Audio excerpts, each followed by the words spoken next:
यशाचे मानकरी तुम्ही सगळे जण आहात. आम्ही फक्त निमित्त मात्र आहोत. सर्व प्रतिकूल परिस्थितीमध्ये हा जो काही निकाल लागलेला आहे तो नक्कीच अभिमानास्पद आहे. आणि माझं स्पष्ट मत आहे, आपल्यात आणि भाजपामध्ये जो फरक आहे, त्यांना असं वाटत असेल कदाचित की शिवसेना त्यांनी कागदावरती संपवले, पण जमिनीवरची शिवसेना ते काही संपवली.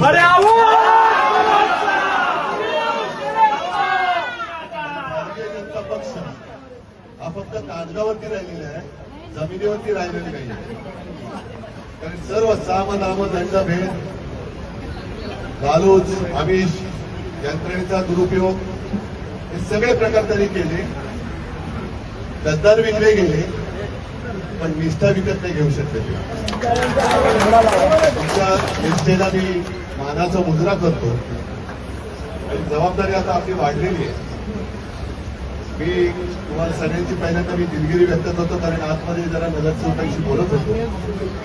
त्यांना सुद्धा हेच सांगितलं की आता आपली खरी जबाबदारी वाढलेली आहे. आपला महापौर व्हायला पाहिजे हे तर स्वप्न आहेच. आणि बघू, देवाच्या मनात असेल तर तेही होईल.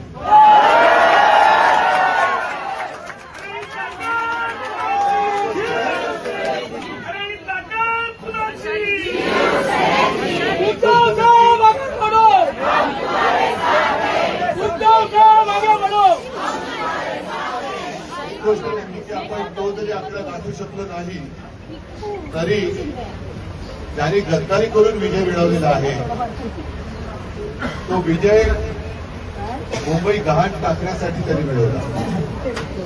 आणि हे जे पाप आहे त्या पापाला मुंबईकर, मराठी माणूस कधी क्षमा नाही करणार. मला आज तुमचा अभिमान आहे की तुम्ही सगळेजण निष्ठेने लढलात. अगदी अक्षरशः आम्ही सगळेजण जेव्हा फिरत होतो तेव्हा जेवणाची, पाण्याची, फिरण्याची कसलीही जशा त्यांनी सोयी सुविधा केल्या होत्या तशा सुविधा आपण नाही देऊ शकतो. कारण तन मन धन, आपल्याकडे तन आणि मन आहे आणि त्यांच्याकडे फक्त धन आहे. आणि आपल्याकडे जी काही शक्ती आहे त्या शक्तीच्या जोरावर आपण त्यांना ठाम फोडलेला आहे. आणि ही शक्ती आता जी काही एकवटलेली आहे ही शक्ती अशीच एकजुटीने एकत्र ठेवा की जेणेकरून तुमच्या पिढ्यांना सुद्धा तुमचा अभिमान वाटेल की अरे माझे आई बाबा असतील, दादा असेल, ताई असेल, हे गद्दार जरी विकले गेले तरी हे माझ्या भवितव्यासाठी पैसे मिळत असताना सुद्धा विकले गेले नाही. हा अभिमानास्पद उल्लेख तुमचा केला जाईल. हे यश पूर्णपणे मी तुमच्या चरणी नतमस्तक होऊन त्या विजयाचं श्रेय तुम्हाला देत आहे. असेच सोबत राहा. लढाई संपलेली नाही, लढाई सुरू झालेली आहे.